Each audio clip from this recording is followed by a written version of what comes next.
Besok skenario-nya seperti apa nih? Artinya, apakah kita juga akan melakukan pengujian sistem di sini atau tidak? ME-nya mana nih? Yang skenario-nya tuh. Pak siapa? Pak Fauzi. Pak Haji. Jadi skenario-nya besok. Santai saja nih, Pak. Ya. Nah, kesiapan sistem di sini juga akan kita uji juga tuh. Iya. Jadi kita akan mainkan masalah juga ya. Oke, keluar dari lantai berapa tuh? 26. Lantai 26 ya.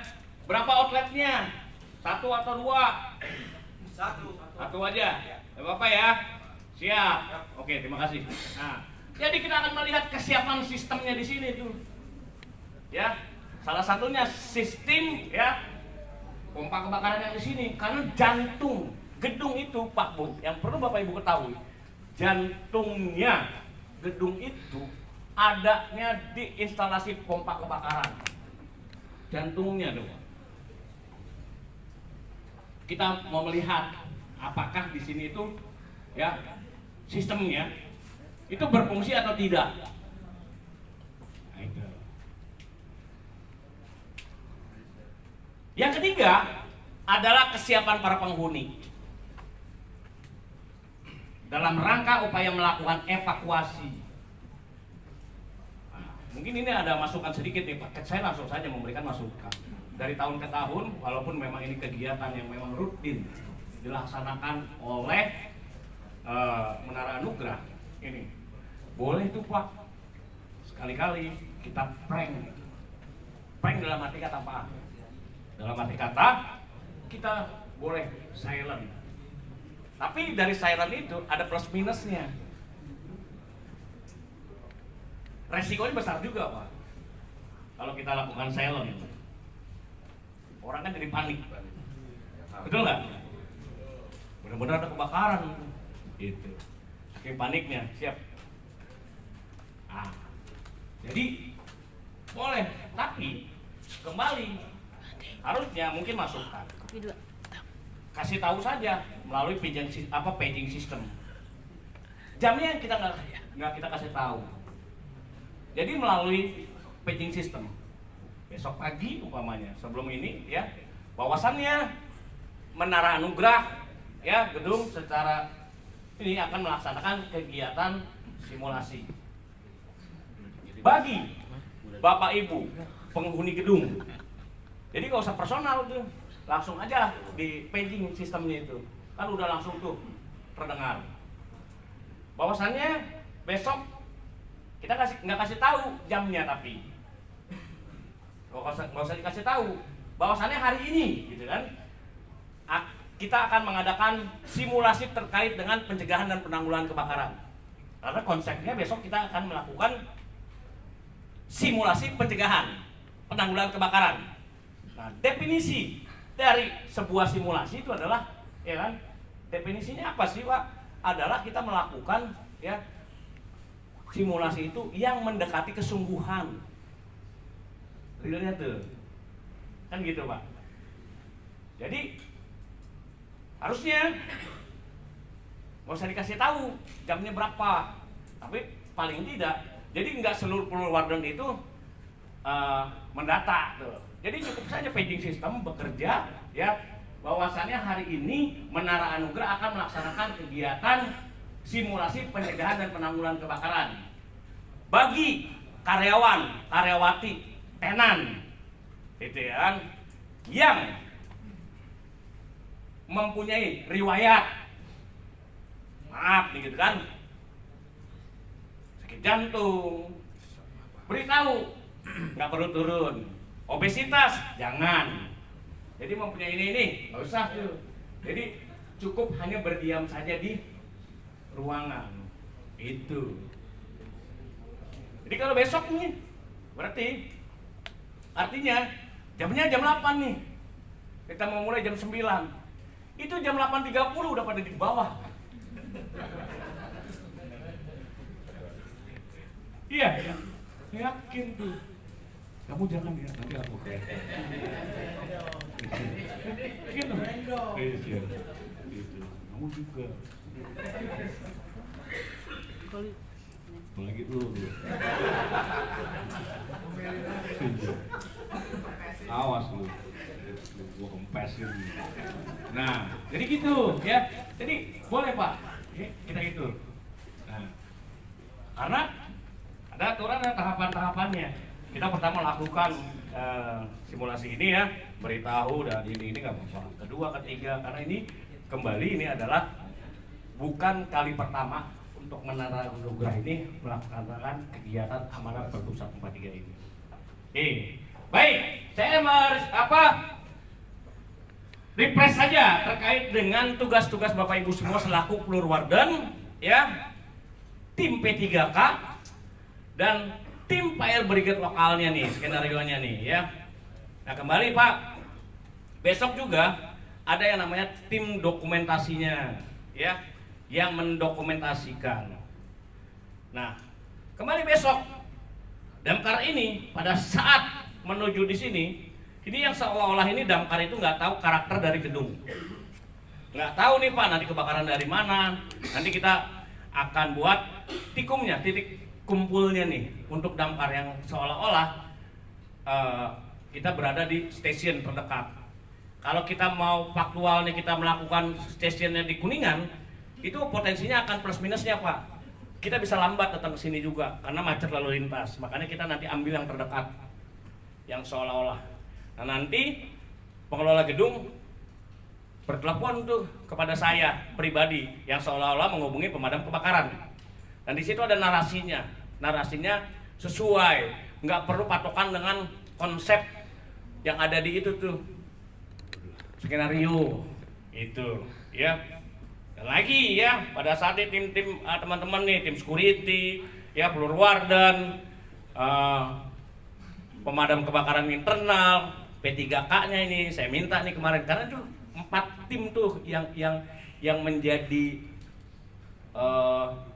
yang selalu terlihat ketimbang dari yang lainnya ya, Fire Brigade lokalnya ya, tim P3K-nya, Plurwarden dan Fire Safety Manager-nya. Pemadam kebakaran ini nggak tahu nih Pak, jadi seolah-olah besok kita datang tes ya, kasih tahu di mana nanti kita penempatannya ya, harus ada tuh ya pemadam kebakaran SOP-nya, standar operasional prosedurnya. Pada saat menuju gedung itu, dia harus tepat berada di sambungan Siamese connection. Nah, itu.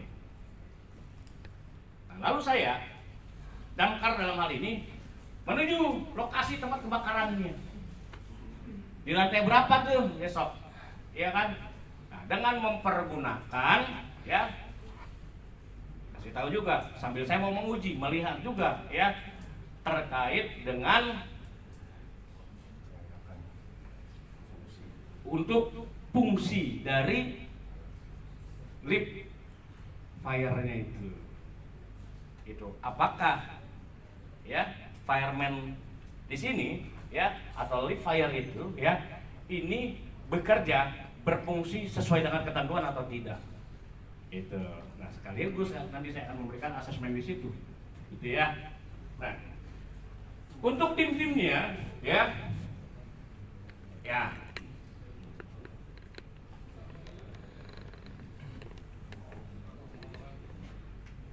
tugas Bapak Ibu semua ya yang ditugaskan sebagai seorang Plurwarden atau penanggung jawab lantai. Ya, di awal tadi udah sejelas harus saya katakan, bila mana terjadi kebakaran apa yang Bapak Ibu lakukan, nggak perlu lagi teriak ya, itu. Lari saling dorong mendorong menuju itu. Yang penting sampai ke bawah. Ya, yang harus Bapak Ibu lakukan, bila mana terjadi kegawatan dan khususnya kebakaran, segera ya lakukan tindakan awalnya, melakukan memimpin operasi pemadaman tingkat awal. Golden time-nya berapa? Di 5 menit pertama tadi itu saya katakan ya. Lakukan pemadaman dengan mempergunakan sistem proteksi yang ada di bangunan gedung tempat kita bekerja ini. Nah, kembali Pak izin, Pak Bu, ini boleh saya praktekkan kan ya? Saya jos. Boleh. Pak, saya jos, ya kan? Nanti yang wanita-wanitanya yang saya suruh ngejos, ya kan? Karena menurut riset, ya kan? Yang biasa main api itu adalah wanita. Dan pelakunya adalah kita-kita, eksekutornya. Baik.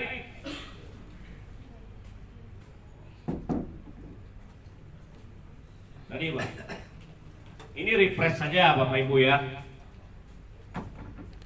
Saya katakan tadi ya, melakukan pemadaman bila mana terjadi kegawat darurat khususnya kebakaran. Tadi ya, memimpin operasi pemadaman tingkat awal, golden time-nya berapa? Di 5 menit pertama. Kalau Bapak Ibu tidak melakukan upaya melakukan pemadaman, saya yakin ya, kebakaran itu semakin besar di 5 menit pertama. Bapak Ibu kabur. Nah, jadi di gedung ini disediakan Pak sistem proteksi aktifnya. Salah satunya adalah APAR. Apa itu APAR ini? Alat pemadam api ringan. APAR ini yang perlu Bapak Ibu ketahui ini, ya. Saya nggak menjelaskan secara spesifik buat Bapak Ibu semua selaku pengelola gedung, ya. Nah, poinnya aja nih yang saya kasih tahu sama Bapak Ibu semua. Kalau spesifiknya panjang banget tuh. Bapak Ibu nggak usah pikir panjang. Bila mana terjadi kebakaran di tempat kita bekerja. Ini saya bicara di tempat kita bekerja. APAR ini yang ada di Menara Anugerah ini jenisnya ada 2. Ya. Powder dan CO2. Nah, yang sekarang ini yang mas saya ini adalah jenisnya powder, DCP, dry chemical powder. Atau bahasa kerennya itu bubuk kimia kering. Dalamnya ini Bu, terigu, tepung, bedak dalamnya. Nah, APAR ini jenis dry chemical powder ini jago banget untuk madamin api tahap awal. Karena konsep APAR ini diciptakan sebagai alat pemadam api tahap awal. Kalau apinya besar, kira-kira mampu nggak? Nggak mampu.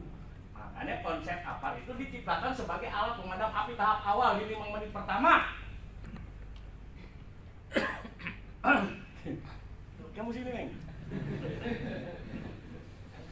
Dia jago banget untuk madamin api yang disebabkan oleh benda padat, benda cair, gas, logam sekalipun.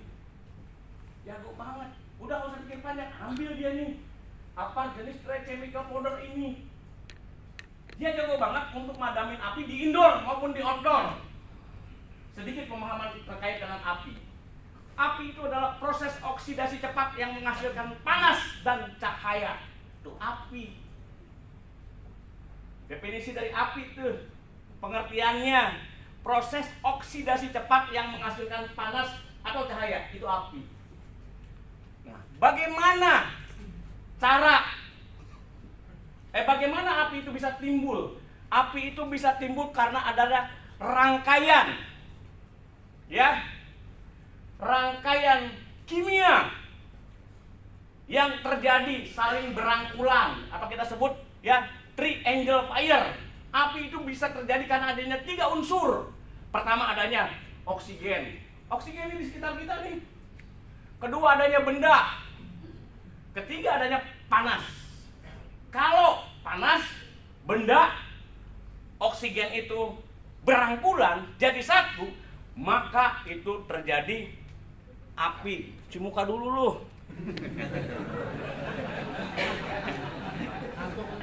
Di depan lu ngantuk lu. Siap. Gua mau nguji konsentrasi lu dulu dah. Ya Allah. Goblok lah. Karena saya mau nguji konsentrasi kalian semua orang-orang yang sangat luar biasa di hari ini. Apakah konsentrasi atau tidak? Saya kan cuma minta setengah jam lagi nih selesai. Ya. Yuk, saya akan menguji konsentrasi semuanya. Sekarang semuanya tanpa terkecuali, termasuk kamu. Kamu, ibu. Tatap mata saya. 1 2 3. 1 2 3. Tidur. Bapak. Tatap mata saya. 1 2 3. Semuanya sekarang angkat tangan kanan tinggi-tinggi. Yuk. Biar nggak tidur lo. Tuh dia. Tuh. Goyang-goyangin semakin tinggi. Ya, semakin tinggi. Apakah Bapak ya di depan saya walaupun di depan dia konsentrasi atau enggak nih? Ya. Yuk, 1 2 3 goyangin semakin tinggi.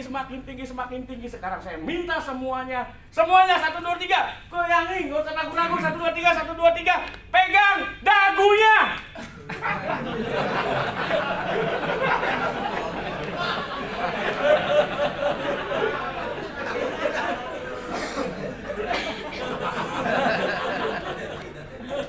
Udah, suruh pegang dagu. Udah.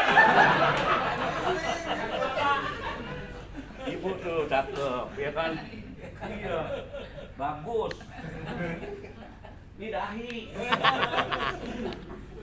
Baik, lanjut. Nah, ya, api itu bisa terjadi karena adanya 3 unsur. Pertama adanya oksigen, 2 adanya udara, 3 adanya maka itu terjadi api.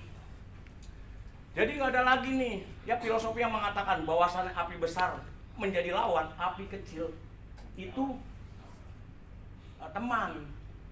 Jadi pengertiannya lagi nih, definisi atau pengertian dari kebakaran. Kebakaran itu adalah satu nyala api yang tidak bisa terkendali. Nih, itu kebakaran. Kebakaran adalah satu nyala api yang tidak bisa terkendali. Pastinya merugikan. Itu disebut kebakaran. Kebakaran.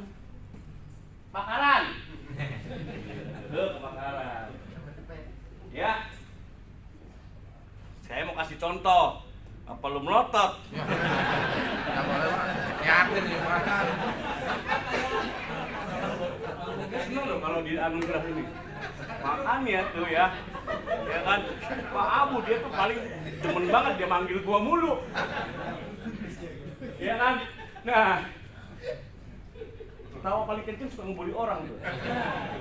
Nah, saya mau menganalogikan. Tadi kan saya bilang definisi dari kebakaran. Pengertian kebakaran adalah salah satu nyala api yang tidak bisa terkendali. Di situ pastinya merugikan. Itu kebakaran definisinya. Oke. Nah, api itu bisa terjadi karena 3 unsur. Pertama adanya benda, oksigen, panas.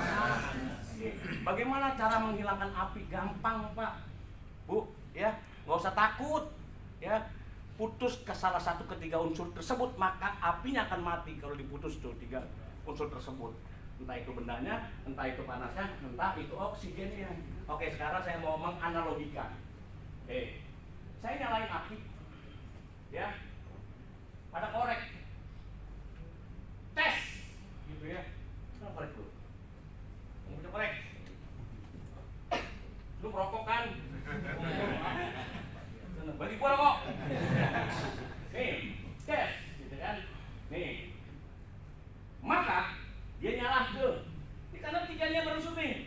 Ada oksigen, ada benda, ada panas. Bagaimana cara menghilangkan api? Putuskan salah satu ketiga unsur tersebut. Entah itu oksigennya, entah itu bendanya, entah itu panasnya. Kali ini saya mau menganalogikan. Kalau saya ya ini ya, buruan lo. Udah kalah sih tangannya. Ya. Lalu saya tiup. Mati. Nah, itu kan apa yang diputus tuh? Koprak oksigen. Oksigen itu masih ada tuh di sini tuh. Ayo. Dengerin tapi lu kagak ngerti. Nih. Mati. Nah, apa yang kita putus? Panas. Karena ini masih ada benda. Kan? Ada oksigen, tapi diputus panasnya. Oke, sekarang lagi biar semua pada tahu, ngerti? Iya. Ya, jadi nggak ada lagi nih umpamanya, kan? Tahu babi ngepet? Gue demen nih. Apal itu, Pak? Hah? Juni. Oke, Juni. Sorry ya, lu kan pasti tuan gue. Juni. Siap. Juni ini dia hidupnya, Bu, ya kan susah banget. Miskin. Lalu Juni lapor nih sama istrinya. Ini anggaplah ya kan, ini kan analogi doang. Ya kan? Mbak, dengerin. Mah, kita hidupnya kok susah banget, ya kan? Miskin banget, nggak kayak tetangga-tetangga sebelah. Taraf kehidupannya bagus, gitu kan? Boleh nggak mah? Saya jadi babi ngepet. Umpama, kan analogi. Nah nanti nih salah satunya ke api-api juga. Ya. Oke, ada maknya. Lalu kan istrinya bilang, ya oke dah Pak, yang penting kita cepat kaya. Nah, Juni ini kan jadi babi ngepetnya.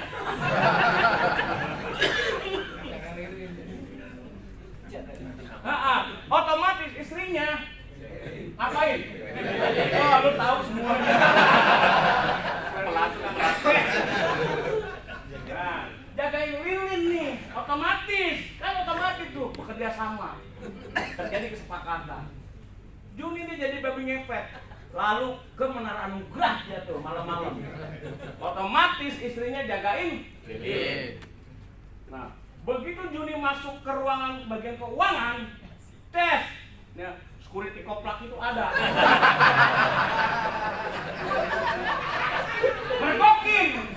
Mergokin, Juni yang jadi babi ngepet, lagi gesek-gesek tuh dia. Nah istrinya, nah otomatis pada saat situasi bahaya, istrinya kan jagain lilin. Maka lilinnya goyang-goyang, kan ada baskom, ada lilin, kan gitu, ada gelas. Maka lilinnya ditutuplah oleh istrinya nih, pakai gelas. Otomatis lilinnya itu mati. Dia tahu.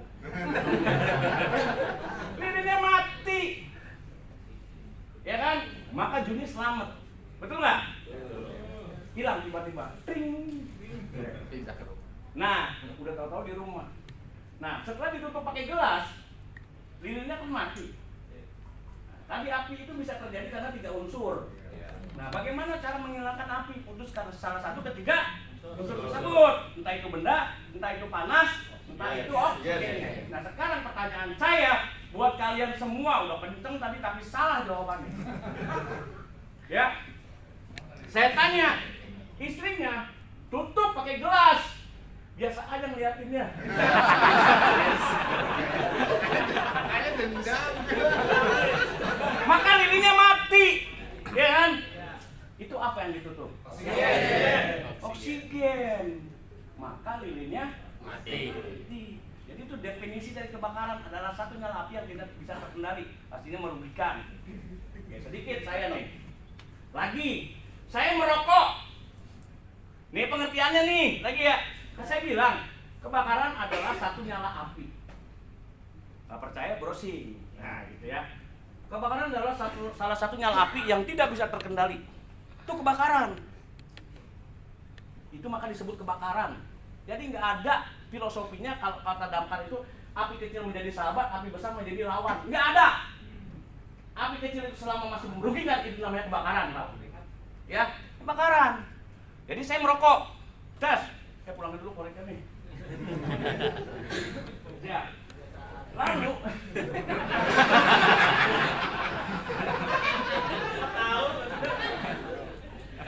gara-gara itu banyak koreknya. Turan rek. Nah, ya, ini saya merokok. Tes. Terus kadang-kadang bunga apinya, ya tambah terasa itu ada tuh meletek, gitu kan. Maka kena baju kita atau kena celana saya.